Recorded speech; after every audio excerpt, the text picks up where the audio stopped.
This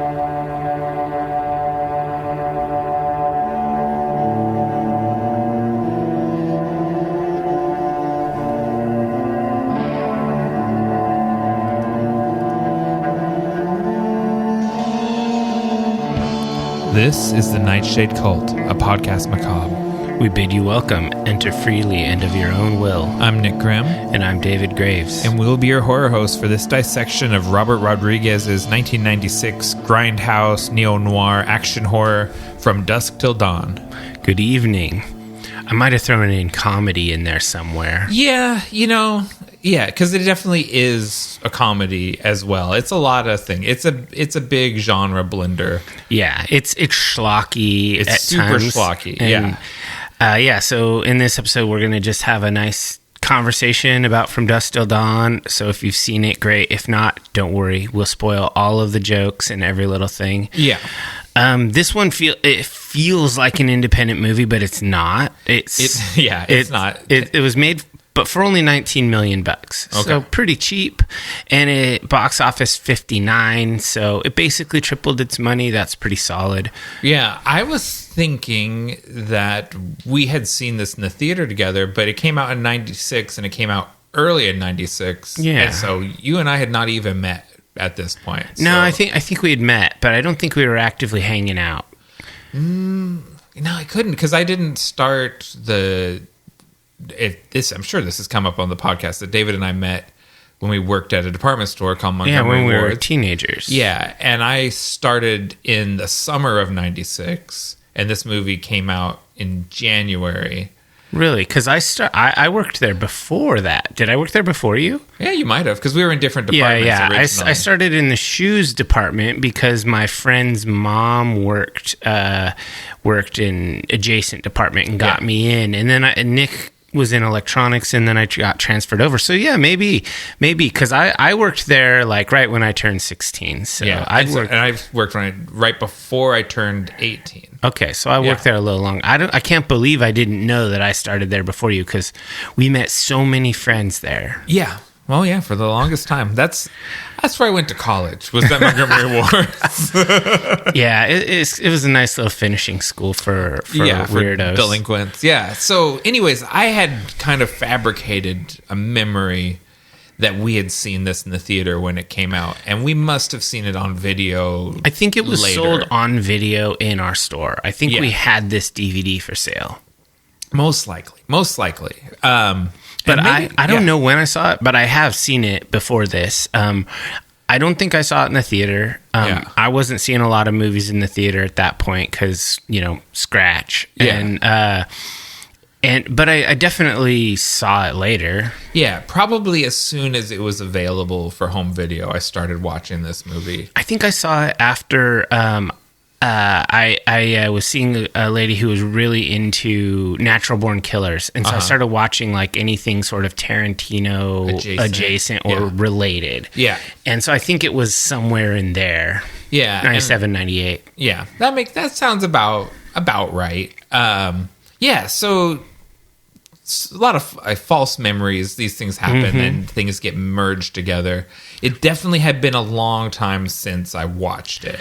I misremembered that this was a vampire movie for the whole movie, not just half of it, not just the back half. Yeah. And so the reason why we decided to do this episode, because last episode we covered Ryan Coogler's Sinners, and this is very similar. Sort of. Yeah. Sort of in that vampires don't arrive until 45 minutes in. It is structurally, there's certain, I think you could boil down the similarities to, you have the two gangster brothers. Yeah. You have a nightclub under siege by vampires, and you have blues music as a key component of the aesthetic of the movie. And that's it. That's really where it is. That got me thinking. So if this is, spoilers, this is not as good as Sinners. It's fun, but Sinners is amazing. Yeah. So, you listened to the last episode, right, yeah. Cultists? Could you glow up a mediocre movie from the 90s and make it ultra serious? Now, how could you take that to the nth degree? Could you make a super serious Dumb and Dumber? It's about two guys who like they're developmentally challenged, or just sort of like not smart. Yeah. You know, like your average soldier. I say that as a former soldier. Yeah. You know, like guys who just aren't smart, and they go on like a road trip and they do this crazy stuff, and they're trying to find a person. Could you glow up a movie more?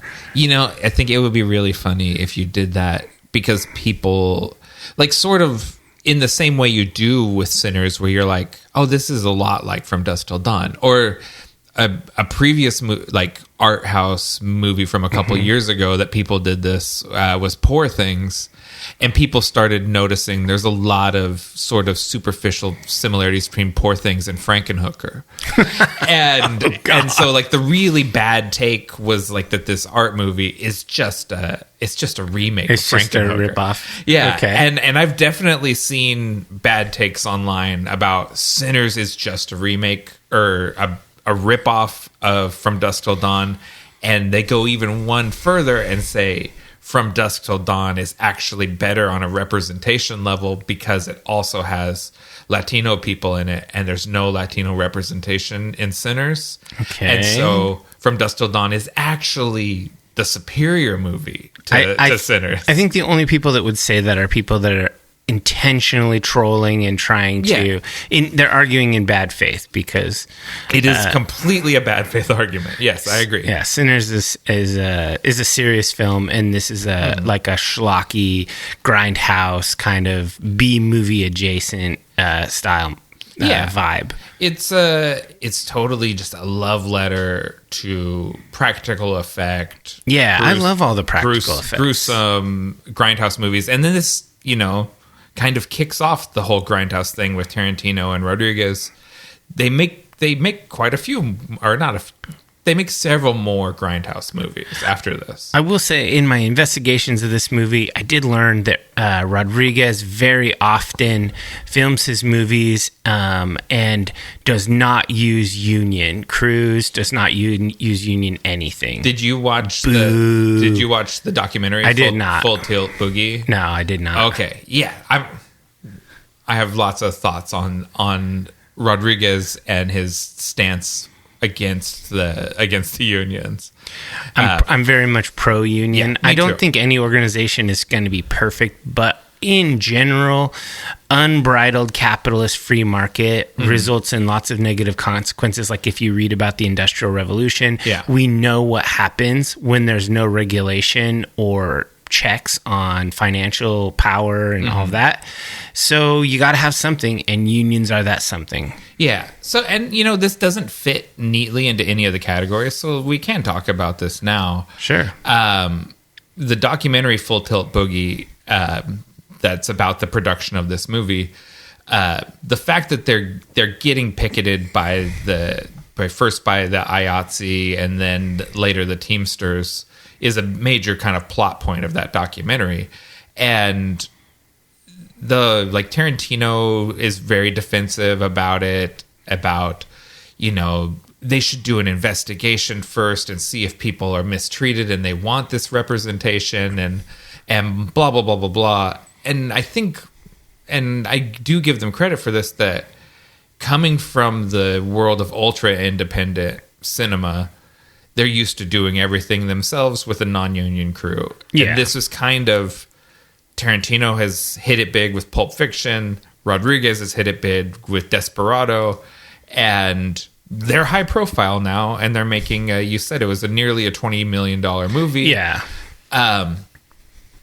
You are under obligation now to hire union members. Yeah, if you have those studio millions, now you do it the right way. Yeah, and over the course of the documentary, they really do sort of seem to villainize the union and make them seem like they're out of touch.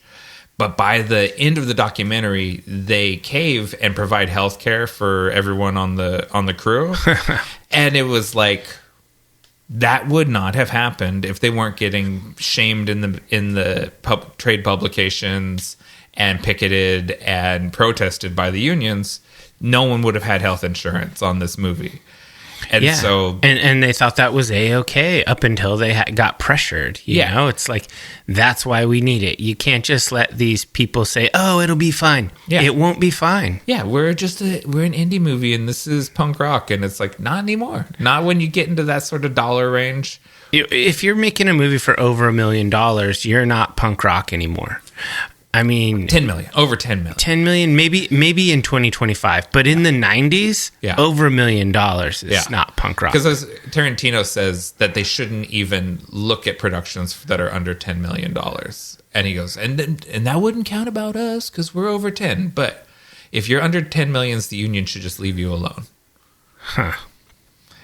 Yeah. Anyways, because the union pressured them, they ended up providing health care for everybody. And I think, that just shows that they were in the wrong for not using the union members for the production.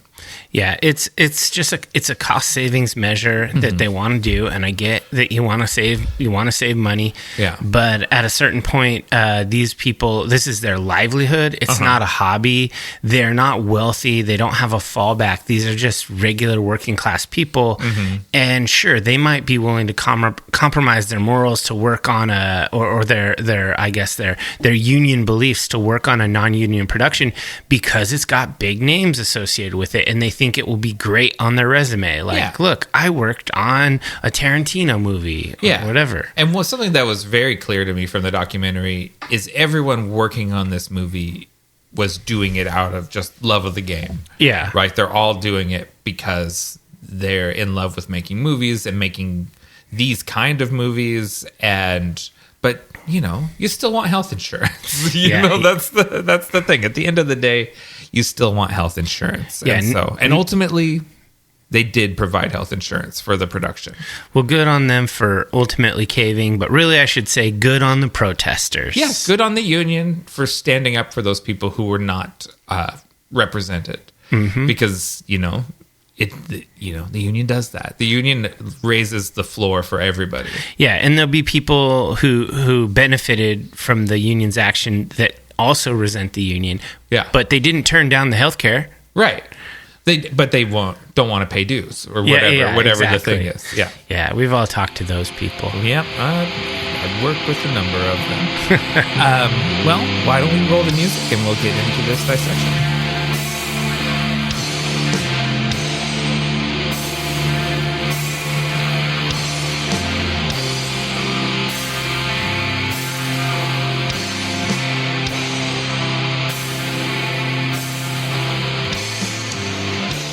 A pair of bank-robbing brothers and their family of hostages attempt to evade the authorities in a strip club across the Mexican border.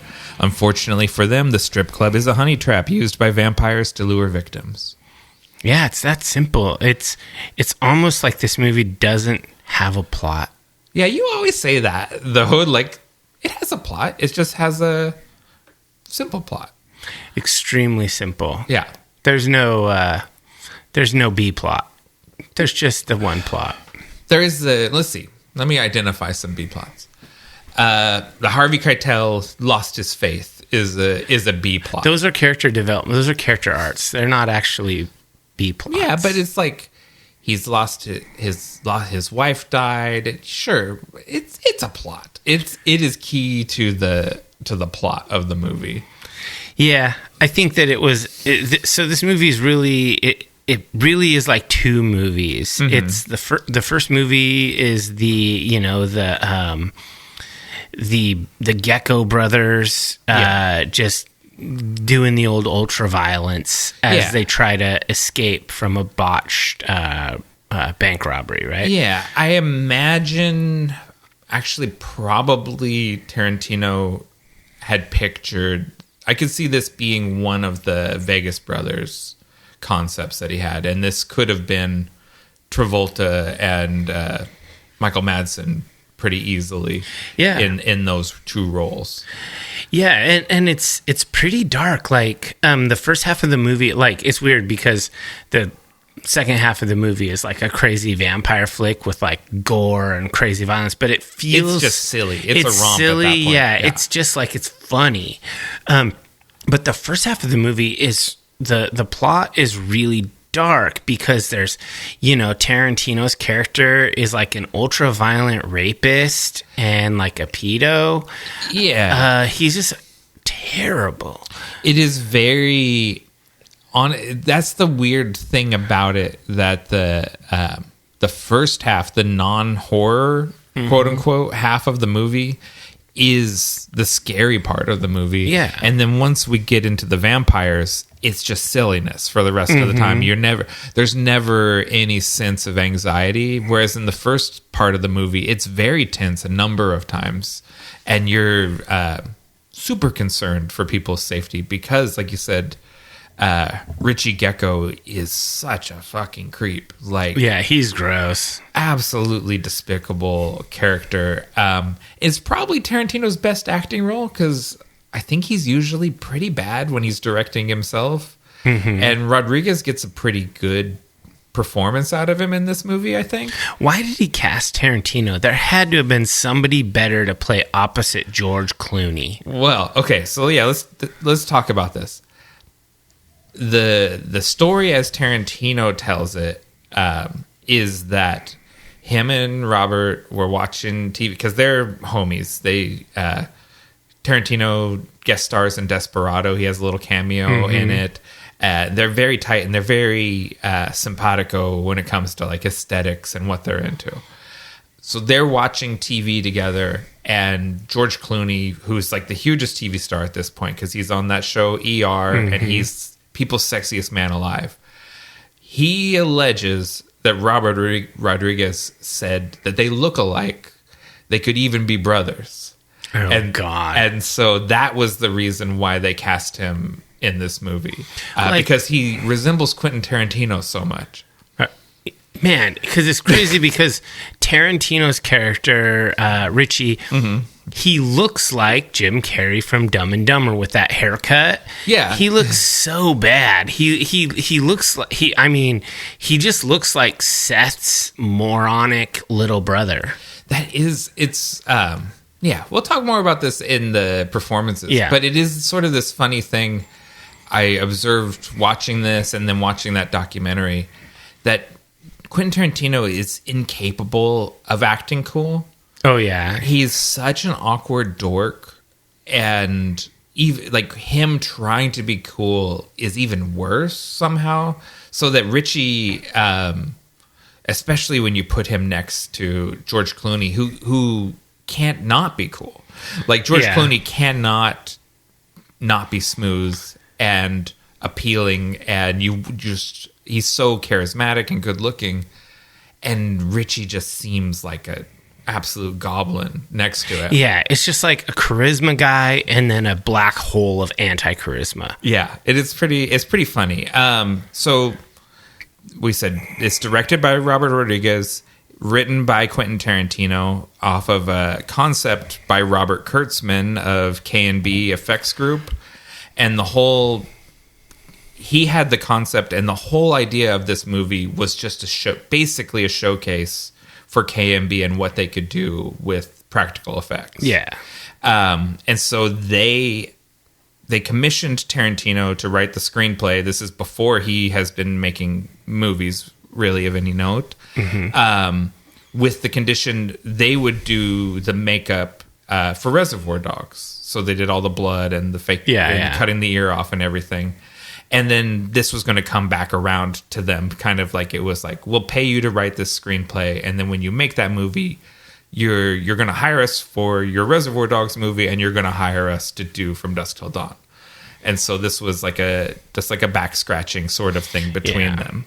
It worked out for them. Yeah, it worked out good for them. And I mean, and they're still kind of the preeminent people doing this stuff. Like, if you ever watched that Talking Dead after an episode of The Walking Dead on AMC, they're still the guys. They're still the guys that are doing like zombie effects and all of that stuff. Yeah, and that's pretty cool. So, I mean, just sort of directing and like writing like elements of this. Yeah. Like because it was written by Tarantino, it was scripted by him, right? Yeah. The dialogue just feels like the dialogue from all his movies. Yes. And that's what I was kind of getting at when you could imagine this being the the Vega brothers just as easy as the Gecko brothers. Like, it sounds like a Tarantino movie. And visually it lies somewhere, I think, in between Rodriguez and Tarantino, because all of this sort of walking away while the building explodes behind you is Robert Rodriguez to the max. Yeah, there's definitely shades of Desperado in here, which I really like that movie. Yeah. So I thought it was interesting how this was. It felt like a Tarantino flick, and he's there on the screen the whole time, but it's not actually. It's a Rodriguez movie. Yeah, and I think I'm being familiar with both of them. I can kind of see who's who in this. I was like, oh, this feels very Tarantino, or this feels very Rodriguez. It's really like they're very synergetic with each other. I think the two of them work really well together, and their styles blend really well. There's so much overlap because they have the same influences. Because this is like, it's pulling from like these sort of blaxploitation movies and grindhouse slasher movies, and gritty 70s crime and neo noir, and then Rodriguez brings all this sort of Mexican culture stuff in this. Like, the vampires, they're ancient Aztec vampires, and the strip club is built on top of an Aztec pyramid. And even like the sort of carvings, like Aztec carvings, are all through the strip club. There's all these like feathered serpents and stuff in the walls. It's pretty cool. Yeah, and it's a cool blend of styles. It's definitely kind of a genre bender, like we mentioned before, how like, it's almost like it's like two movies in one. I keep saying that, but really what I have here in my plot notes, there isn't an actual plot. There's just character arcs. Yeah. So it's like a travel log with character arcs. So it's like Fellowship of the Rings. Yeah, kind of, yeah. If Fellowship of the Rings like took a left turn and changed its genre halfway through. Yeah, it's because it starts out, it's a very Tarantino-esque neo-noir sort of thing. Yeah, it's got like shades of Reservoir Dogs and stuff like that. You got your guys in their black and white suits and guns, and you've got the looking down into or camera in the trunk looking up shot. That's a classic Tarantino move. You got all of that stuff, and then that dead ends when they get to the titty twister, and the movie becomes an exploitation movie from the rest of the way out, and it starts pulling in these sort of 60s like Russ Myers sort of thing with your go-go dancers and everything, and it becomes like a biker exploitation, and like it starts pulling from totally different genres. Yeah, I was reading some reviews and stuff, and it's an old movie, so there's lots of things that have been written about it. But one person called it a Trojan horse of a vampire flick. Yeah, and I thought that was pretty good. So I don't remember. I know that sometimes people go into this not knowing it's a vampire movie, and I've heard stories of people walking out of the theater in its original run because they thought they were watching a sort of Reservoir Desperado mashup thing, and then it turns into a schlocky vampire movie, and they got up and left. Man, I would like a Reservoir Desperado mashup and a full on more about these vampires and all of that. Like, have you ever watched the show? Because I haven't watched the show. There's a sequel movie, a prequel movie, and a TV show. Oh, is it any good? I don't know. I've actually heard the show. The show definitely had fans. Okay. I don't think the direct-to-video sequel and prequel are any good. I'm sure they're terrible, actually. Yeah, I normally don't watch things if it doesn't get good reviews. I guess you have limited time. Yeah, but I've heard good stuff about the TV show. It ran for several seasons, and I think it's on Netflix. Interesting. Yeah. I'll look that up before we post our show notes, and I'll put the link in there. Yeah, so I think that one of my notes here really goes into what you were saying about people leaving. This is a subversion of expectations, because even if you did expect a Tarantino Rodriguez-ish thing with vampires, you probably didn't expect it to be like a Grindhouse. So ridiculous. Yeah, just over the top. Like a bat and a shotgun making a cross. Yeah. I mean, that to me works better than the putting the wooden stake on the jackhammer. Yeah, or I love the belt buckle gun, machine gun. The sex machine? Yeah, sex machine's gun, yeah. Yeah, I love that, and that's ridiculous. Tom Savini in an acting role. Yeah, that's great. It's really funny the way the movies we've covered this year have been in conversation with each other. Yeah. Because a few episodes ago, we watched Friday the 13th, and here Tom Savini comes back, and like they're all the same sort of people kind of weave in and out of all these movies. For sure. And I also think one of the biggest, like I mentioned at the very beginning, one of the biggest things that's in this movie that is underappreciated is how funny it is. There's extreme violence, but there's so much black humor going on. Oh, yeah. It's just absolutely ridiculous. Like when what's the guy's name? The trucker guy, the big black guy. I can't remember his name. The character's name is Frost. When Frost rips the guy's heart out, it's like, okay, I'm going with this. Yeah. Random trucker guy who hangs out at a Mexican vampire bar has the power to rip the hearts out of people. And he just wants to play dominoes. Yeah. And it's great. He also takes 4 vampire go-go dancers and stakes all of them on the legs of a table. Like he flips the table over and slams the vampires one by one onto the legs of the table.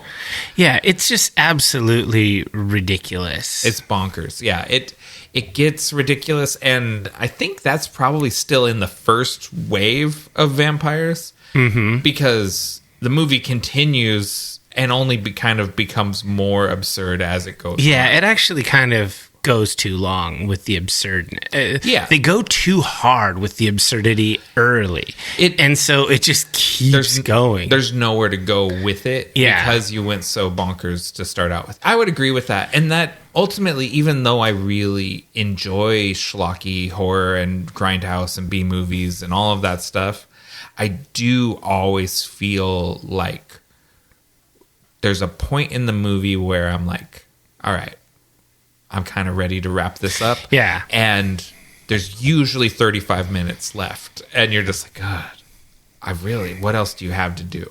Oh, yeah, for sure. You've done it all. And it's like, how are we going to stretch this out for another half an hour? And it's just, that last half an hour is always a drag. That's just, I guess that fits under, we're still in storytelling. And that is a storytelling problem. Absolutely. This movie's so front-loaded as far as it goes, acting and like plot stuff, that when you get to the end and you're just like kind of, what if one has saggy boobs and a mouth in its stomach and it eats a guy's face, and what if one looks like a giant rat, and what if one like they're really just giving the effects guys like pitch a crazy vampire thing, we'll make a scene for it.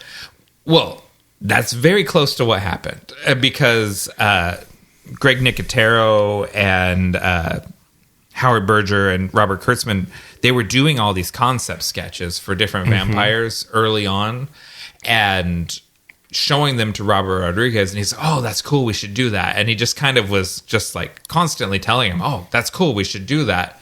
And so they start building all of this stuff and making these effects and making creatures.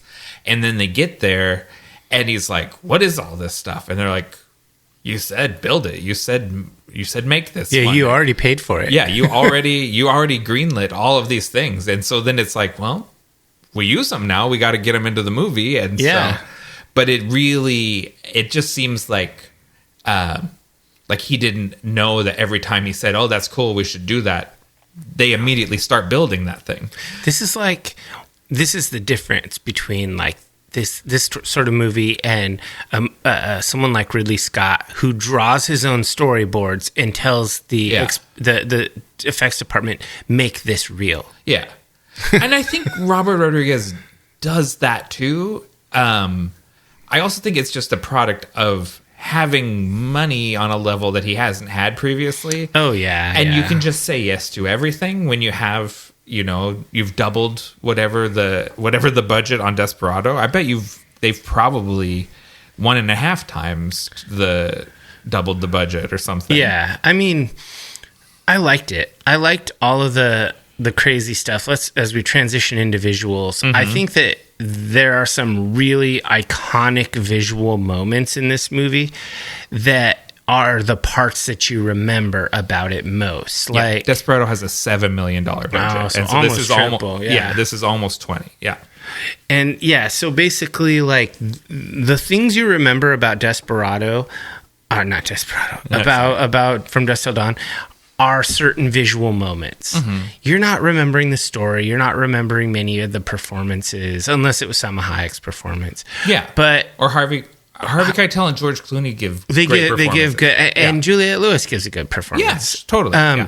But really, you're thinking about like Sex Machine's crotch gun, the Santanico Pandemonium's whole snake scene, her snake dance, that she had to go to like counseling before to desensitize herself for her fear of snakes. Wow. Salma Hayek initially refused this movie because she had a crippling fear of snakes, but she does good with the snake. Yeah, they agreed to pay for her to go to like a therapist and go through I think it was like 2 or 3 months worth of counseling and desensitization to actually relieve herself of that fear.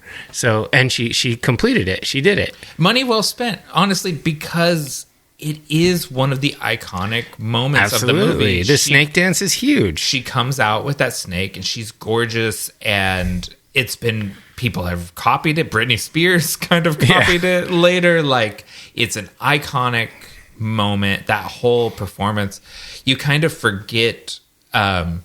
She hardly has any dialogue in this movie. She's just really a physical presence, but she is one of the iconic characters in the movie still. Her character is really about a physical performance and a look. And that's fine. That's why she was cast, and she was cool with it. And it was just an interesting thing to me that the visuals of this movie are the most important part, not the story. Oh, completely. And there is great visuals, just like and it is in some ways like you said, it's the greatest hits of Tarantino and Rodriguez's things. The two guys in the suits, the walking away from the explosion. There's really cool, like, there's a iconic shot of George Clooney pointing his pistol kind of at the camera, and it's out of focus and his face is in focus when he's doing one. Isn't that one of the posters? Like, it's just like, that's one of those images you've seen it on t-shirts. Like, it's just like, you're like, oh, that looks cool. Put that on every poster. Yeah, it is really cool. And the movie itself, like the way that they light it, they have the homage to like Grindhouse, but also like exploitation films and stuff. How there's crazy like practical lighting with like neon signs in the bar, so they're very present. And then outside of Titty Twisters, huge lit up signs and everything. So they have all of this practical lighting that is it's all colored, so it really impacts the scene, and it totally kind of, it adds a whole atmosphere and kind of a it makes you feel like you're back in time, like a 70s vibe. Yeah, when they cross the border and go to the Titty Twister, it is like they go back into an older genre of films. They go from the 90s. The 80s. Yeah, they go from I'd say from the 90s into the 70s, late 60s, early 70s. Okay. Yeah. Cinematography, since we're talking about that, is by Guillermo Navarro. We've already mentioned the special effects are by the K&B Effects Group. That's Greg Nicotero, Robert Kurtzman, and Howard Berger. Production design by Cecilia Montel. art direction by Maine Burke, and costume design by Graciela Maison. Cecilia Montel, they build this whole titty twister facade out in the desert. It's on this dry lake bed. Crazy. It's absolutely crazy they did this in the way that they did. They shot the leaving the bar fireball scene first. Whoa. Caught their facade on fire, had to fix it in order to shoot all the earlier scenes where they're arriving. Why the hell they do that? Accident? It's so like it seems so ass backwards. Like I have no idea why they did it in the order they did it, but they made things so much harder on themselves by doing it that way. But I think they also, the sort of silver lining was it looked cooler and more legit after it had been on fire once. Yeah. And kind of gave it a more weathered look instead of looking brand new. And so it did, in the long run, maybe help the aesthetics. Yeah. But yeah, I just thought it was really, really interesting how that all came together. And the costume design, there's some iconic looks in this movie, like the George Clooney in just the vest with his ugly tribal tattoo. Yeah, that tattoo is so mid-90s. Yeah, and it's very cool of the era. Like Blade has a very similar tattoo to this. Like, honestly, if you see a dude like who's like 50, 55 and he's got that tattoo, 30 years ago he was probably the coolest cool, guy around. Yeah. It is, and it's George Clooney is so damn good looking and so cool. Like it's really it's pretty he's peak Clooney at this point. Yeah, I think he's definitely the most cool in the 90s. Mm-hmm. He just kind of becomes a little more old man dignified. Yeah, as time goes on. Yeah. But I think he's still pretty cool. Kind of Sean Connery-ish. Yeah, he always has seemed a bit older than he was because he went gray young. Because he's only like about 33 in this movie, and he seems more mature than everyone but Harvey Keitel, kind of. Yeah, for sure. Yeah. What else do we want to say about the visual aesthetics of the movie? I mean, I really think that the set design is really good. I like the whole titty twister set. I think that it's great on the outside. It's also great on the inside. It feels like a greasy, seedy bar. It's like it really is like someone built a strip club inside the Indiana Jones ride at Disneyland. Yeah, because it doesn't look like real Aztec pyramid stuff. Like it's more exaggerated and cartoony. Like it's carved out of foam and spray painted. Yeah, it looks like what it is. But you sort of, if you walked into that strip club, you would think, oh, they want it to look like a pyramid. Oh, it's a corny Aztec vibe. Yeah, it's like a Disney Aztec pyramid. Yeah, with go-go dancers and you know, and Danny Trejo serving bar. And, yeah, and so you would just go with it, like, oh, this is cool. Like, yeah, and we got go-go dancers like 60s style, and they only serve bikers and truckers here, and that's pretty cool. But having a Class C driver's license because you drive a motorhome qualifies you as a trucker. I am a truck driver. Yeah. You know, that's a persuasion test in D&D, right? He rolled his persuasion test. Does my Class C driver's license entitle me to drink at the Titty Twister? And he won. It did in fact work. Yeah. So just really cool exploitation movie aesthetics and cool costumes and very 90s. Like I said, this was the year I graduated from high school, and it really took me back. The aesthetics of it took me back. I had that same haircut as George Clooney, the Caesar with the sideburns. I'm sure the picture of him on the magazine was the thing. It was probably an inspiration. Yeah, give me this haircut, the George Clooney haircut. And, you know, it's a pretty good haircut. It was a good haircut. Watching it, I kind of thought, like, that was really functional. You could go back to that. I could go back to the Clooney Caesar. It's come back around style wise. It's cool again.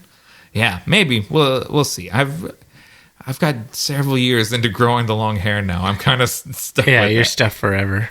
Should we move on to audio? Yeah. Okay. I mean, it's kind of like two soundtracks. There's the pre-Mexico and the post-Mexico. Yeah, so we've got a score by Graham Revell, who did the score to The Crow. It's not kind of like the gothic rock style of The Crow. It's something more bombastic and more like a Hammer horror sort of vibe to his score. Yeah, for sure. But then Tarantino style, we've got a ton of needle drops like ZZ Top, Stevie Ray and Jimmy Vaughn, the Blasters, the Mavericks. Tito and the Tarantulas are the house band at Titty Twister. Yeah, they're great. Yeah, and so it's like mostly a bunch of sort of Texas blues bands. And then, the Blasters are from L.A. or Orange County, kind of like classic cowpunk band that play over the opening title and the closing credits both. It's fun. I've been listening to the soundtrack the last few days. It's a pretty good soundtrack. I don't know. It's a blast from the past. Yeah. It definitely feels of the era. How do you feel about ZZ Top? Are you a Top fan? I'm not gonna slight them. It's not my vibe. It's definitely one of those bands that provided a foundation for bands that I'm into. Yeah, they're just it's a little bit basic rock and roll, as not my style. I definitely would have at the time, because I never bought this one, and I feel like the ZZ Top of it all and the Stevie Ray Vaughan of it all were kind of turnoffs to me as a teenager, and now I'm more open to that music than I was then. I definitely, when I was a teenager, I thought ZZ Top and Stevie Ray Vaughan and that kind of deal is that's old guy music. It is old guy music, and not cool old guy music. Yeah, more like your uncle's music. Not. It's not Black Sabbath. Yeah, it was okay, yeah, he listens. Uncle Ron listens to ZZ Top. He's a rocker. He probably also likes Aerosmith and Sammy Hagar. Yeah, whatever. It's all fine. I don't have a problem with any of that. Yeah, it's just not my thing. Yeah, it's all rock and roll music and foundational. Yeah, it's all better than the Ramones. Boo. I do Tito and the Tarantulas, because they do play a role through a significant part of the movie. Absolutely. They really are. They're great as far as the songs that they play, and then when they become the vampire band. I love it when they become the vampire band with their human body instruments and everything. Yeah, that's so good. Yeah, Tito and Tarantulas, they're all right in my book. Yeah, the effects are great. And the music's pretty good too. Yeah. Anything else you want to say about audio? We don't have a sound designer on this. And the funny thing is the sound design is actually pretty good. Yeah. It's probably Rodriguez mostly doing the sound design himself. Because the various vampires have pretty distinct vocalizations. They have a whole soundscape, and a lot of it is added after. Yeah, and it's pretty cool. Yeah, I generally assume when there's not a credited sound designer, we have a supervising sound editor that's named Dean Bevel. But if there's not a credited sound designer, I just sort of assume the director did that. They orchestrated the sound design. Pretty good stuff. Yeah. Why don't we move on into performances? Which is kind of the bulk of the whole deal, right? Yeah. I got at the top of my list, I have Harvey Keitel. Yeah. I think the most legit actor in the movie. I think he's top billed, and there's a reason for that. Clooney I think this is his first film role. He's a TV guy. He's a TV guy up until this point. Really, the two of them carry all the dramatic weight in the whole movie. Absolutely. His portrayal of a former minister, or is he a reverend? He's not a priest, because he's a pastor. Yeah, who's kind of lost his faith and all of that. He's got the carrying the world on his shoulders vibe. Yeah, and, father of two. It's just a really good, kind of gritty, realistic performance. And I think, and it grounds the two of them together. Because I noticed this right away, because they have a long scene of the two of them up in the front of the RV, while everyone's in the back. And I was like, oh, we put the two people who could act in the front together so they could act with each other, and we could get some real drama going. And that's not, I don't mean to shit on Juliette Lewis and the other people. They're doing good. But Harvey Keitel and George Clooney are on another level with it. And they bring this gravitas to it, and both of them are sort of the patriarch of their family, essentially. Like, he's taking care of these kids without his wife. He lost his wife to cancer, or no, she died in a car wreck. And he's kind of on his own. And Seth feels responsible for his maniac brother that he has to kind of take care of, despite the fact it's clear he's disturbed by this guy. Absolutely. And they have some really intense scenes where he's like, what's wrong with you? Normal people don't do this. I'm a professional thief. You're something else. Yeah, for sure. Yeah. And I really like George Clooney. He's the next on my list, like, as far as performances go. And he provides a realistic criminal performance. Like, how could these guys actually get away with things? Oh, because he's smart and he's smooth and he gets, and he's believable. Because if it was just Richie, it's not believable at all that he would get away with anything. Yeah, because he's so self-sabotaging. And I mean, a lot of this is just, it's established that he hears voices, and like, we've seen him multiple times, like, say that someone did something they didn't do. But then when we see from his perspective, he hears people say things that they didn't say. Like, he's completely delusional. Yeah, he's messed up. Yeah, and so Seth, he's kind of that criminal you can trust, or honor among thieves sort of guy. Yeah, he's a criminal with a code. Yeah, he's kind of he'll commit violence, but not unless only if he has to. Yeah, so. He would rather not, and he's constantly bargaining with people, and making promises to them. Yeah, he's like, listen, we're gonna do X, Y, and Z, and then I'm gonna let you go. And if you mess up and you screw me over, I'm gonna kill you. So just go with me on this, and then everything will be fine. Yeah. And then he has that wild card brother that will fuck it up for him, like with the bank teller. Yeah, for sure. So yeah, it's a really good character. I can't tell if if I liked how the character was written, or if I just really liked the performance. Maybe a little bit of both. I think it's both. Yeah. Because it contrasts with Quentin Tarantino's character, Richie, who is written to be a complete psycho, and Tarantino's portrayal is, I don't know, like, he's just completely unlikable. And I don't know if that's intentional, because sometimes you have characters in movies that are just kind of terrible people, but there's something about them that you like about the person. In this case, I was always pulling for him to die. Like, I just hated him from the go. Yeah, and I think even when it comes down to that moment when he's turned into a vampire, and Seth has to stake him, there's a sense of relief from everyone, including Seth, I think, that he finally has a reason. Like, legitimately, he can shed the brother without feeling guilty about it. Yeah, like, I mean, I don't think my brothers listen to this podcast, but if I came into a hotel room and my brother had raped and murdered our hostage, who was like just a kind of a nice middle-aged lady who didn't do anything, I'd have iced him right there. Yeah, because it really, that's fucked up. And it's, oh god, yeah, Richie is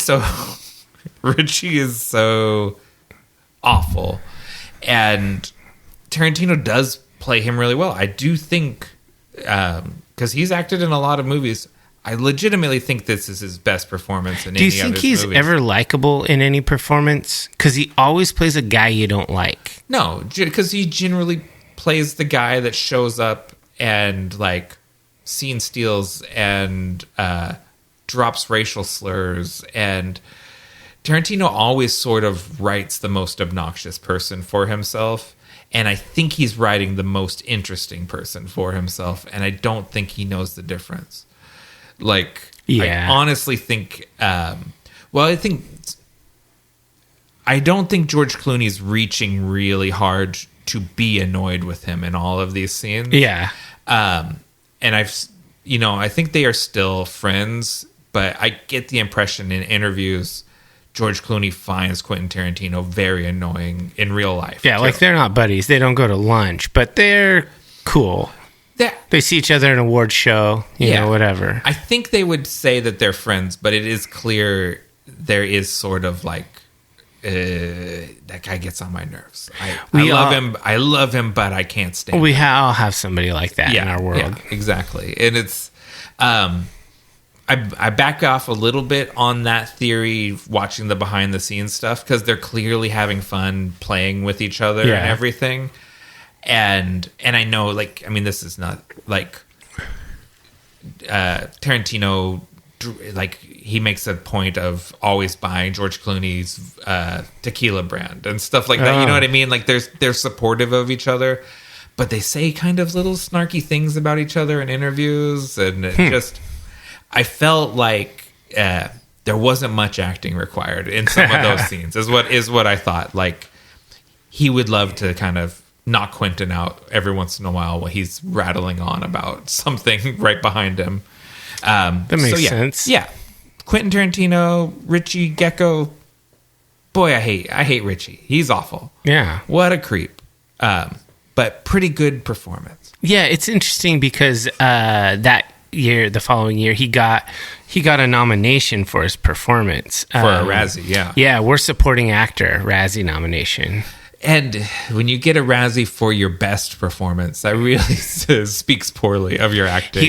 There were a couple of other like lesser known, not the Razzies, but other I don't know, like bad awards that he was nominated for. Yeah. So next up, I got Juliette Lewis. She seems so damn young in this movie. I had to look it up. I was like, how old is she? And she's like 21, 22. Yeah. And because because she looks younger in this movie than she does in Natural Born Killers, which is a year or two before this. Yeah.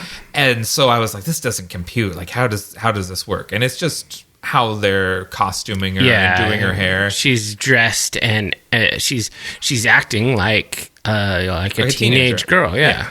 And I think the character, they say she's 20, I think, or she says I'm not 21 yet, and it's implied that will be the next birthday. Yeah. But she seems like a little girl. I always love her. She's just another one of these super charming people that's always likable in everything, essentially. And she brings this like legit sense of peril to the story, because like once she shows up, you are deadly afraid of her being with Richie. Yeah, and she turns out to be the final girl. Yeah. So yeah, she does. And I didn't mention this, but it's something that I really, really, really, really appreciate about the movie is that George Clooney's Seth Gecko doesn't take her off to El Rey with him at the end. He gives her the money, and he's like, I'm a bastard, but I'm not a fucking bastard. You know, like, go home. I'm not taking a little girl with me to the criminal hideout in Mexico. Go home.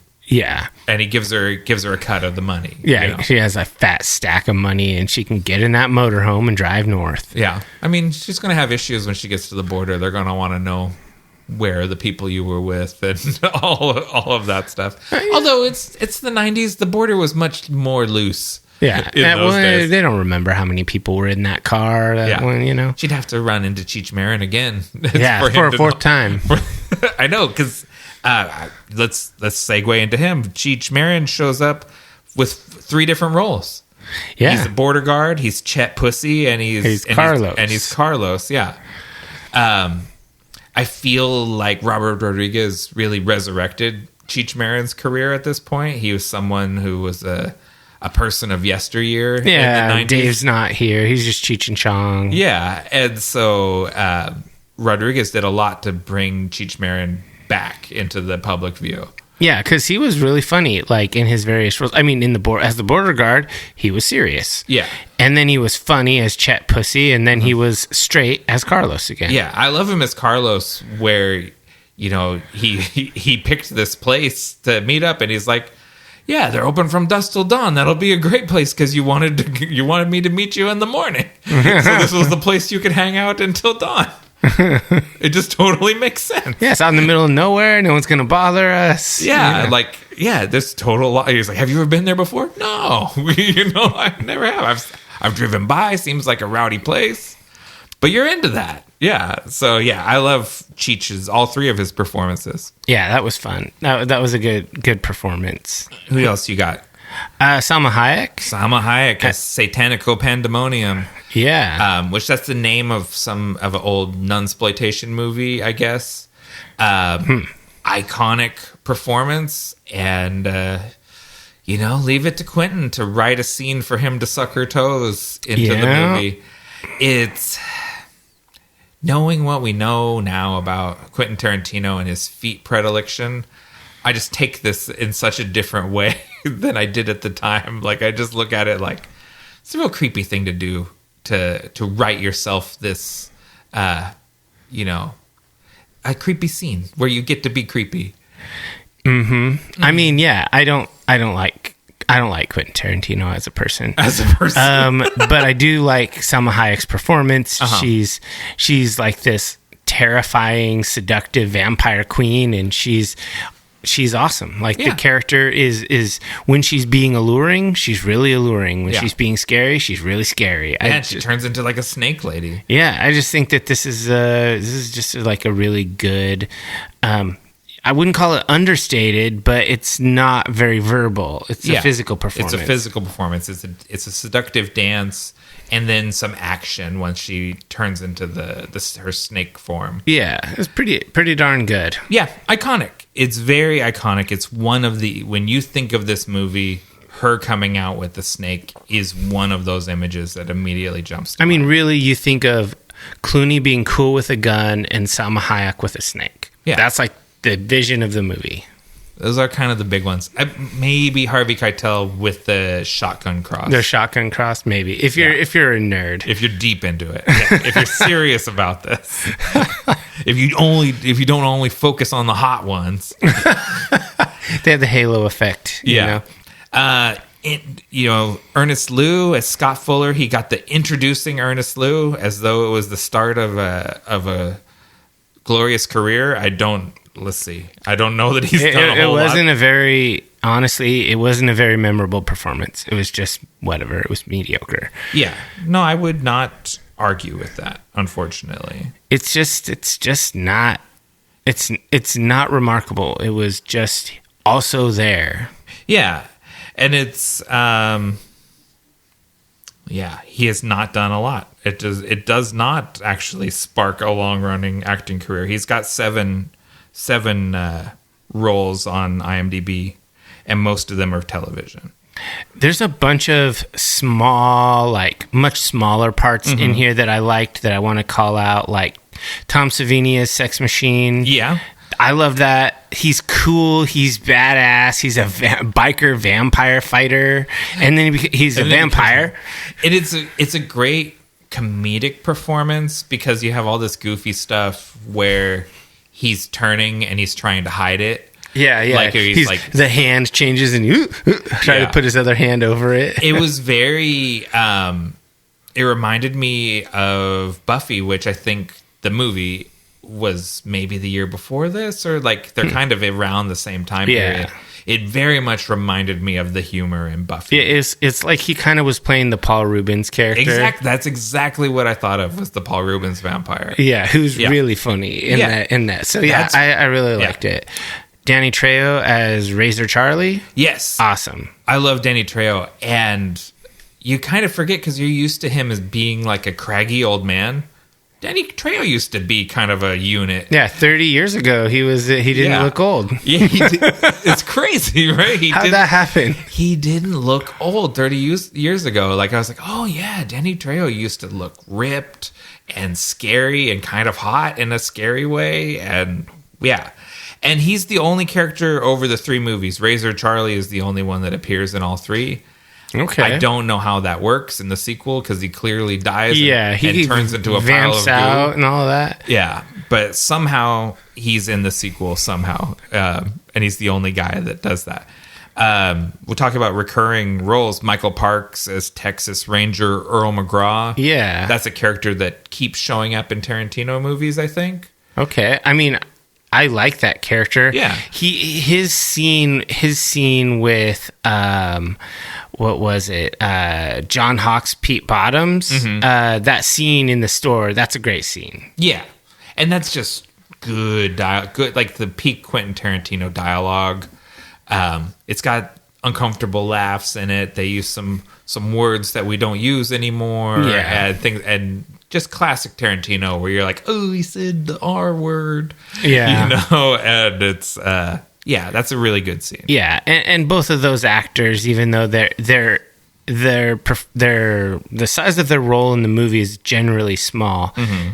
It was really good. Yeah. And it sets the tone. Like, I was thinking when I was watching it, I was like, man, I don't remember this scene. And then I was like, but it's really good. It reminds me of, like, you know, shades of Clerks, but like, because convenience store, how could it not be? But it's also like high stakes, like violent stuff.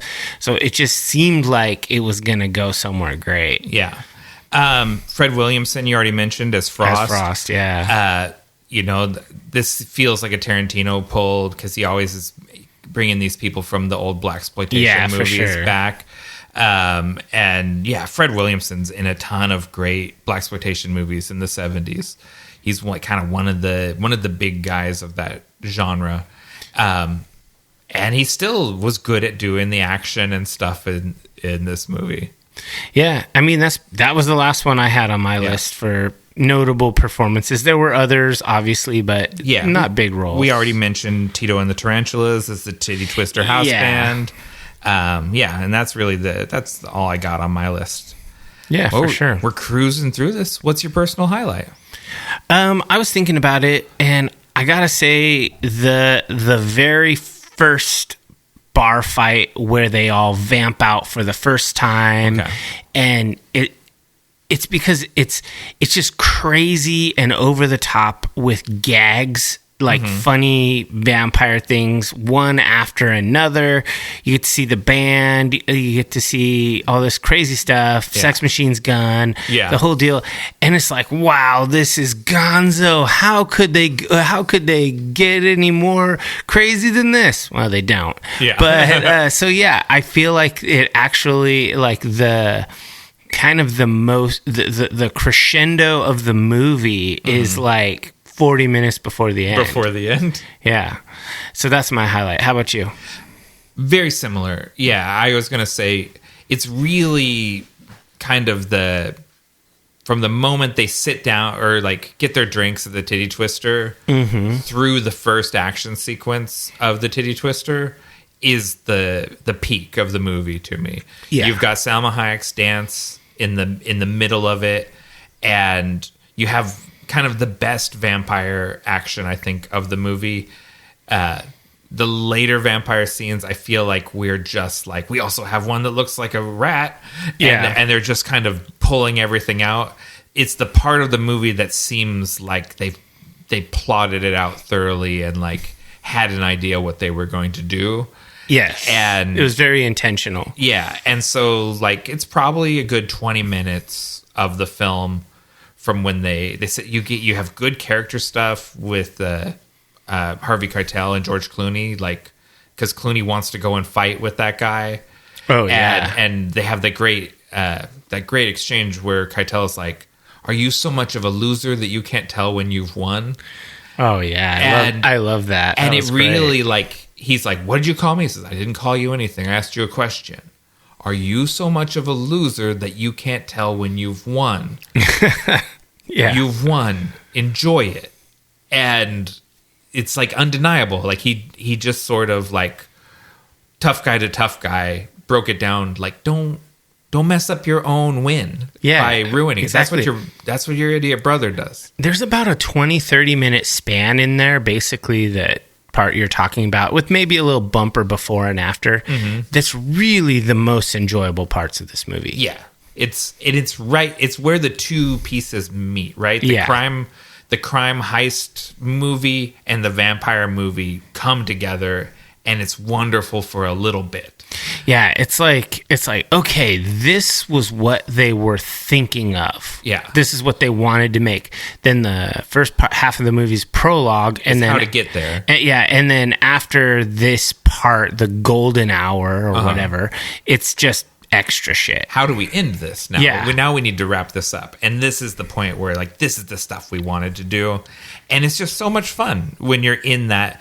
I said it's like an exploitation movie version of the Star Wars Cantina. Okay, yeah, for sure. Because you come away from that scene and you have all this fun stuff. You meet Chewbacca, Obi-Wan cuts that guy's arm off, Han shoots Greedo, like all the cool stuff happens in that cantina. And like, this is the Star Wars Cantina. And of there's the movie. a dope ass band. Yeah, and there's a dope band. Yeah, exactly. So yeah, to me, that moment, that 20, 30 minutes or so is the highlight of the movie. I agree with you completely. All right. What worked for you? So overall, the campiness and over the top nature of everything, when they're at the titty twister, the whole vibe, like you were saying, and I was agreeing earlier about how it's like they're trying to evoke an Aztec vibe, but it's not trying for authenticity. It's trying for like a cartoony version, and there's neon lights everywhere, and there's a band that's playing, playing like kind of blues rock music. It's not like mariachi music. Yeah, but they're dressed like mariachi. Yeah, and so it's like it's not exactly what it seems, but it's not trying to be anything pure. I think that idea of this isn't supposed to be a realistic thing, it's supposed to be cool, is cool. Yeah, they succeed, and I really like that. And then I gave a couple examples, but really I could just in my next point is bit characters. I like the bit characters. Yes. I like Sex Machine. I like Frost. I like Santanico, whatever. Demonico. Pandemonium. Yeah. Yeah. I like all the bit characters that we just don't know anything about. They're intriguing to me. I'm also kind of intrigued about the non-shitty Gecko brother. Like, that'd be cool to learn about his exploits and stuff. This professional crime guy. I could play like a GTA style game where you play him. Where you play Seth Gecko and El Rey. Yeah. That would be awesome. He's really cool. And I think that my favorite moment of the movie that is not my personal highlight, but just it fascinated me, is kind of the outro credits art thing where it pans back behind the titty twister and you see it's the Aztec temple with all the trucks crashed over the edge and all this crazy stuff. And it's a gorgeous matte painting. It's I just love beautiful. that kind of art. It's like the Where's Waldo type of, you just look at it forever because there's like a million details. I love that artwork. And there's like centuries kind of stuff there. I bet you if you looked at it long enough, there'd be like a flying saucer somewhere in there. Yeah, or like wagons and stuff at the bottom, like below the Harleys and the Freightliner trucks. It reminds me of all the vampire role-playing games I've played when you think about like elder characters and where do they bury the bones, Yeah.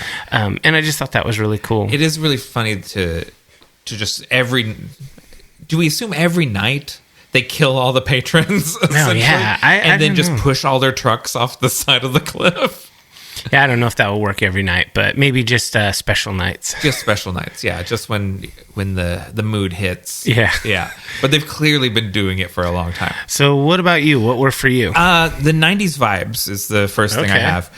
This was, like I said, it's the year I graduated from high school, and Robert Rodriguez, director of Desperado, and Quentin Tarantino, director of Pulp Fiction, were the coolest directors. They were. Like, when we were teenagers, these were the hot, cool directors, and this was the new hotness, and it really took me back to that time period and how exciting all of this stuff was. Yeah, it felt like a new age of cinema. Yeah, because now we're old and we've seen a lot of things. Even just in the course of this podcast, we've watched a ton of movies. And I don't know, Sinners got me kind of excited for more Ryan Coogler movies. Ryan Coogler is... People like Ryan Coogler. You he's like a new generation newer, now. younger directors that are coming up and kicking ass. And that would be, that would be the ideal thing because of Tarantino and Rodriguez, I went back and I watched a lot of those 70s exploitation movies. Yeah. And it led me back.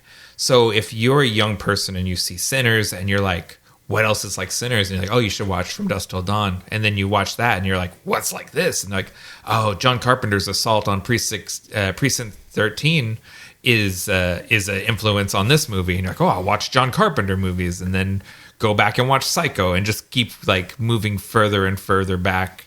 Yeah, I mean, if someone is really into movies, you'd hope that they'd follow the string, Yeah. And so those vibes really took me back to that time when I could still get my mind blown very easily.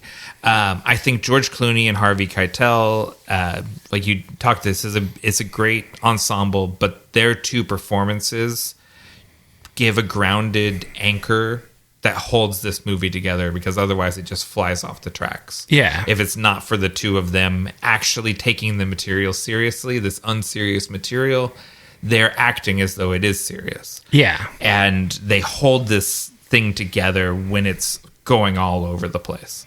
And I just like that this is a movie made for the love of the game. This is a movie made by people that love exploitation movies, they love crime movies and horror movies, and they're just throwing pieces together and making stuff work. Let's do something crazy. Yeah, and everyone is here because they love this shit and wouldn't be doing anything else with their time but making movies like this. And and that was really, especially watching the behind the scenes documentary, I got that love from everyone. Everyone's having a great time even when they're working 18-hour days and they're exhausted and they're hot because it's out in the middle of the desert.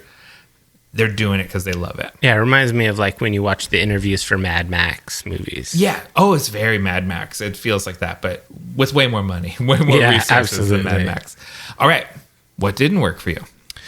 The plot didn't really hit because I don't think there was a lot of plot here. This was more like an idea. They were like, what if we had like a noir crime movie go to a vampire temple? Yeah. Like, it's not really a plot, it's an idea, so it's not really well thought out. There's a few characters that have character arcs that where the character changes beginning to end. Like Harvey Keitel's character he finds his faith again. He figures it out. I think Juliette Lewis's character changes. I'm not sure if the surviving Gecko brother changes much, but he's certainly interesting throughout. He may not. He's not dynamic, but not all. There's a concept of characters. Like, characters should have an arc unless they are an iconic character. An iconic character is what they are, and that's what they're going to be. Yeah, he's an iconic character. He just is what he is, and that's how he is, and that's okay. There's room for that in movies. Not everyone has to be dynamic, and so I thought that there was no plot, so the plot was kind of Harvey Keitel, and I don't know. It's just very light on all of that. From a writing standpoint, like if you were to punch this up with AI, literally ChatGPT could make improvements to the script. Yeah. What do you think Kurtzman's original concept that he came to Tarantino with? How bare bones do you think it was? Just like vampire strip club. Like people trapped in a vampire strip club overnight. I mean, it could have been that, or it could have been something like, so there's this vampire strip club, but it's built on an Aztec temple, and they bring people in and they use it as a lure and they do this stuff. And so he has this whole like idea for a mythology, and then they have to invent the Gecko brothers and then the family to make it more dynamic and all of that. And then you add in the other characters like Cheech's characters and all this stuff. But either way, it's not a plot-based thing. It's a setting-based thing. Yeah, totally. And that's fine. Whatever. It didn't work for me. The other thing is sometimes the Tarantino dialogue is money. Yeah. Other times it's trash. And that's the same thing in this movie. There are scenes where you're just like, okay, this is so good. This scene is awesome. And then there are other scenes where you're like, ugh, just stop. Yeah. Just stop with your pitter patter. Like, yeah, I didn't feel like this is his best work, as far as dialogue writing. And then last but not least, I think the Richie Gecko character was repugnant. I didn't enjoy it when he was on the screen. I don't think that the antics of that character served to further any plot, or nobody was rooting for that guy, but he's not the antagonist of the movie. He's just an annoying, he's literally, like, on paper, he's just a character flaw for his brother. Yeah. He's just a foil. He's baggage. He's annoying. And so he doesn't add anything to any scene. Except for tension. Like when his brother knocks him out in the motorhome and blah, blah, blah. It's like, sure, some of that, but I didn't like it. But also, not just the writing and the character, I didn't like Tarantino's acting, and I don't like his acting in anything. I think he's a shit actor. Yeah. He's crap. He should stop casting himself. You could find a million better people to play that character. What's the worst Tarantino performance, do you think? I don't know. I try to like block him out. I feel like the Australian guy he plays, is it in Django Unchained? He plays an Australian, like, slaver or something.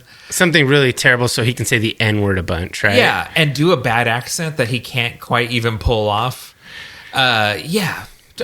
Tarantino's got some doozies. Yeah, like, and he is not a good actor. Yeah. So that didn't work for me. What about you? Well, I'm going to jump on that train, and my first thing I have is the Tarantino of it all.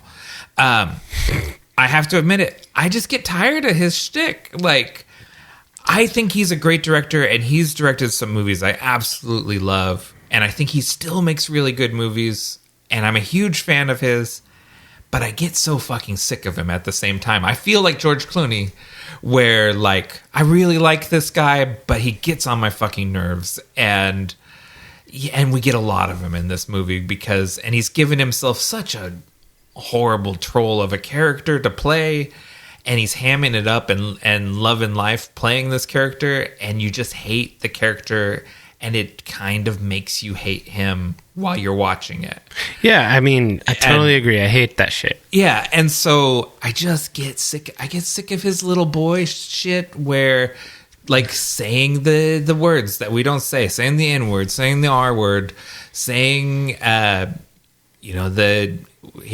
not his character that says it, but it's George Clooney's character that calls Ernest Leo's character a slur. And it's like, just enough with this shit. Like, it's not edgy. It's not cool.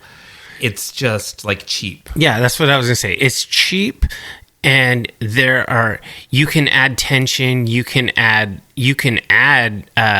conflict and strife without being cheap. Yeah, and I'm not like a censor. I'm not advocating against censoring art.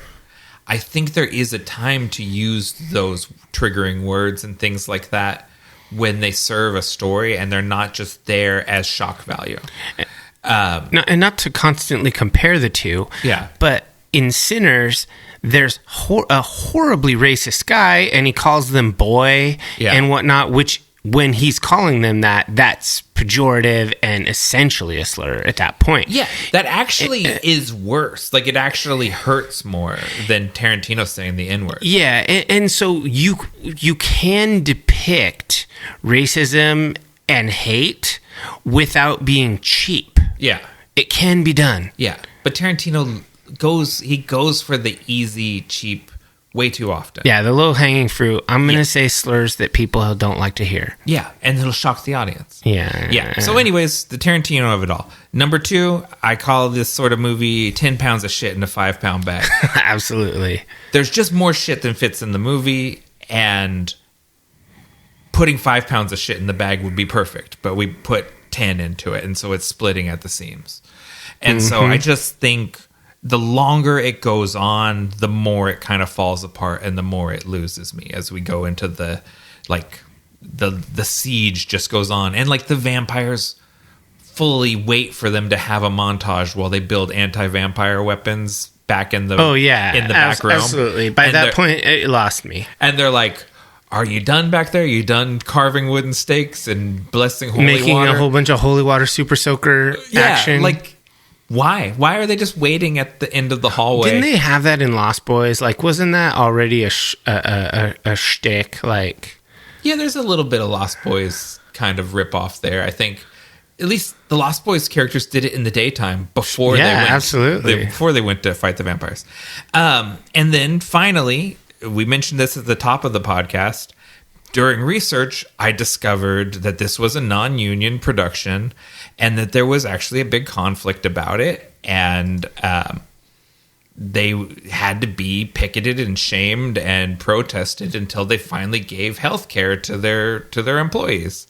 And both the director and the writer have had big hits at this point. They're the hottest people around as far as young filmmakers go, and they didn't have to go non-union. They did it to be cheap, and they had to be shamed into finally doing the right thing for their workers, and that just gives me a bad taste. Absolutely. I get it. You guys were punk rock indie filmmakers that did everything yourself. Now you're professionals and you have to act like professionals, and that's hard.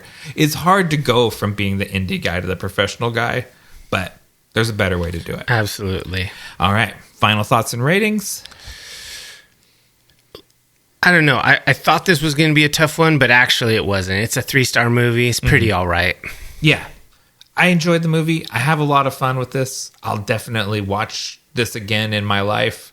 Maybe. And I'll have a big laugh and enjoy myself, but I'm with you. It's a 3-star. I'd say there's about 40 minutes worth of enjoyable stuff in here, and the rest is just not there. I don't know when that 4th star fell off for me, because I feel like I was sitting at 4 stars until the siege never ended, and just forever more. Oh, another one. Oh, okay, not more stuff. Oh, another blah blah blah. Oh no, and I was just like, okay, I'm tired of this now. And we're just inventing vampires, and there's no consistency to the vampires. And like, why did they not all attack? Why did they wait to attack like in waves? Why do some turn into a puddle of slime and others burst into flames and others just become body parts? Yeah, no idea. There's no consistent mythology to it. I guess that's the point, and maybe I'm just being too picky, but there just was a point where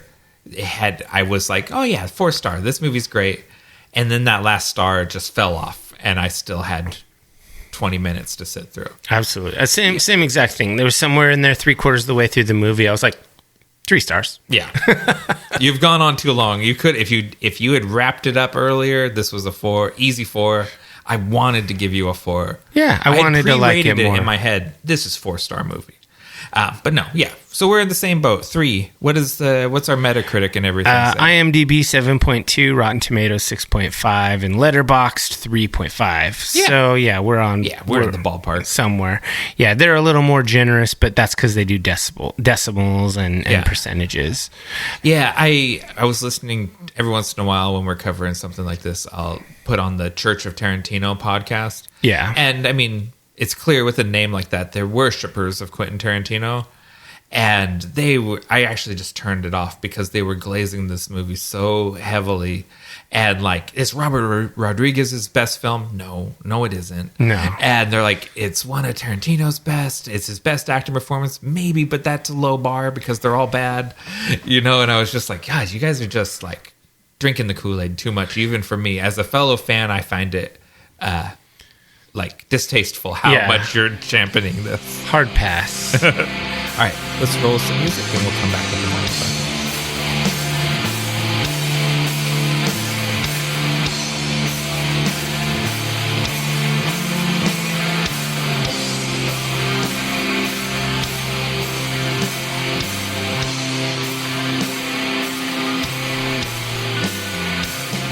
Before we delve into the Vault of Darkness, we ask that all initiates of the cult follow us on your favorite social media platforms at Nightshade Cult.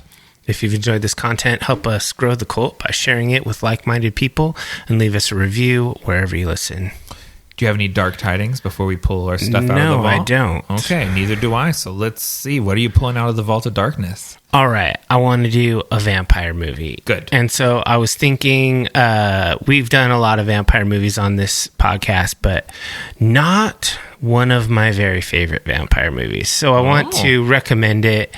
And I want to caveat this by saying this includes elements that I traditionally hate, but I still love the movie. It's Let the Right One In. Oh, it has kids. That's why you hate don't them. like kids. I tend to prefer movies that aren't fully subtitled. Like, I'm not anti-sub, but I believe that you lose something of the performance when you don't speak the language. There is value in the performance, in the verbal and vocal part of the performance. So I feel like you get kind of a lesser version. Yeah. So generally, whatever. But this movie's amazing. Everybody loves this movie, so it shouldn't be news to you if you're a vampire movie fan. Let the Right One In is from 2008. It's a Swedish horror movie. But it blends a coming-of-age drama with a vampire story. So it's like set in like a suburb in the 80s, and there's like a young boy who gets bullied all the time. And he's like 12 years old. And he befriends a girl who had never seen her before, but she just started coming around. But she only comes around at night.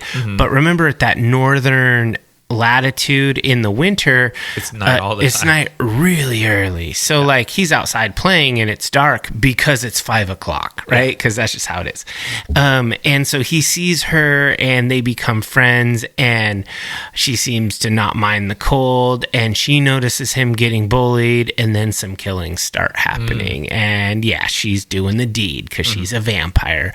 And they actually have kind of a little, like a tender romance, I guess. Yeah, like a little puppy love sort of thing. Yeah, and it kind of and it develops. It's a coming of age story about Oscar, and I really, really like this movie because the performances are so they're just so good. They're so beautiful. And the filmmaker, I should have wrote down who made it.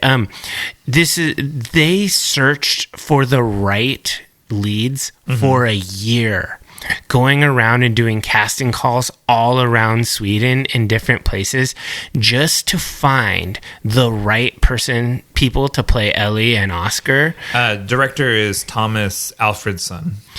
And that attention to detail is very apparent in this movie because this is very clearly an architect made this movie. This is not a David Lynch. This is a Ryan Coogler.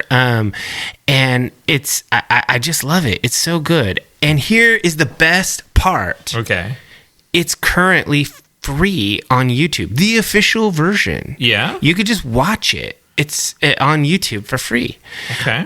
So there's no reason not to. Everyone has YouTube. That's true. And so one of the best vampire movies for my money, and in this case, it's free. But I put it in my top 5 vampire movies, just period. Maybe top 3, and it's free on YouTube, so you should watch it. Okay. How do you rate the English version? Because there is a remake of this. I haven't watched the English version, and here's why. I'm afraid. Oh. Because I love the original version, right? So like I don't want to watch a lesser version. It's kind of like if someone remade your favorite album or one of your favorite albums, like somebody else made like a Walk Among Us. Yeah. I was like, ooh, do I need it? Because I have Walk Among Us, Yeah. Like, it is always a little weird with those, especially there was this period in the early 2000s, you had the J-horror thing where all these sort of Japanese horror movies got remade American versions. And then in the later 2000s, it starts being about the Scandi, like Scandi noir, like the like Girl with the Dragon Tattoo and stuff, where they would remake the Scandinavian movies in English. And I think a lot of times they're good. Yeah. But it's just something that already exists. Yeah, the original was already done, and it's already amazing, so you don't really need it. So that's what I wanted. And this is truly from the vault, because this is old. It's not quite, it's not quite 20 years old, but it's a very good kind of low budget vampire movie that's focused mostly on interpersonal performances. Okay, cool. So what about you? What are you pulling out of the vault? I am pulling out, of course, watching this movie made me think of several other movies that are related to it, and I'm going to be greedy and kind of talk about all of them. Oh, snap. But I'm going to condense it down. So the first up is Robert Rodriguez's Mexico trilogy. Okay. El Mariachi, Desperado, and Once Upon a Time in Mexico.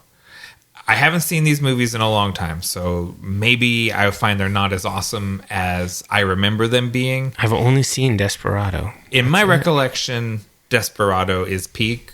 Mariachi is great because it's such a low budget, all Spanish, Mexican production.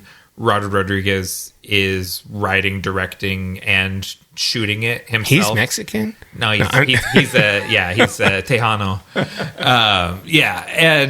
And so it's all very like guerrilla style. Okay. Desperado, you have Salma Hayek and Antonio Banderas, and he's starting to have a little bit of money to play with. Yeah. And that's where all these cool visual elements that he's going back to in Dusk Till Dawn with the explosions and all of that stuff. He's already kind of done this in Desperado just a year or two earlier. And then when he finally completes the trilogy with Once Upon a Time in Mexico, it's kind of like a full-on big budget action movie at that point.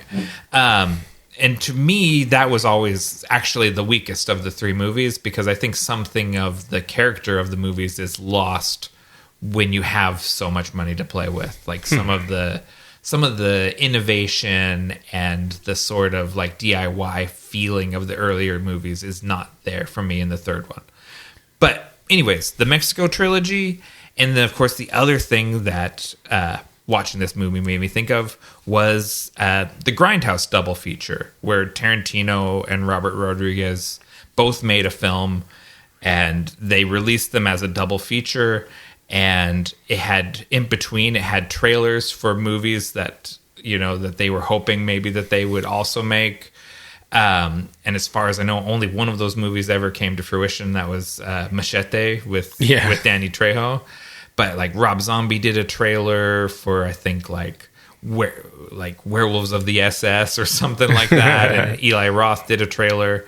And Tarantino directed a movie called Death Proof, which is sort of like a car slasher movie. Like it's a Kurt Russell as sort of a slasher guy chasing these women in his death-proof car, and where he kills people with car crashes. Yeah. And Robert Rodriguez directed a movie called Planet Terror, which, for my money, is the superior of the two films.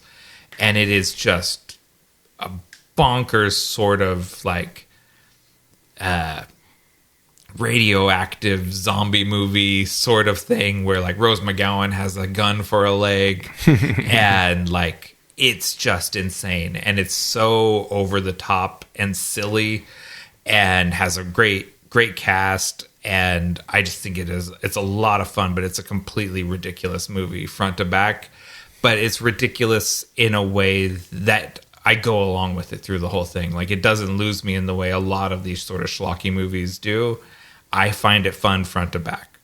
So the Mexico trilogy and the Grindhouse double feature, if you liked this movie, those 5 movies are going to totally be up your alley. So what if you thought this movie was a 3-star movie? Which of those make the cut? If you thought this was a 3, and well, it depends. Do you want more schlock, or you want more sort of 90s indie action. 90s indie action. Desperado. Okay, I already love that movie. So Yeah, I kept thinking, watching this movie, at a certain point, I was thinking, I think I'd rather watch Desperado. I did too. I was like, man, I love Desperado. This makes me just want to watch Desperado. Especially like when they walk out of the titty twister and it explodes the same way the liquor store exploded at the beginning. Yeah. And I was like, yeah, I want to watch Desperado. What if with Seth Deco gets to El Rey, if El Mariachi is waiting there and they go on an adventure together, you know? Yeah, that would be awesome. Yeah. We come with good ideas. Let's do the Seth Gecko El Mariachi team up movie. Oh yeah, but who can we sell these ideas to? I don't think they're worth money. I don't think no, we just give them away for free. That's true. Put it in the universe. Our loyal cultists. Yeah. We'd like to thank you for joining the Nightshade Cult. Until we meet again, we're wishing you unpleasant dreams.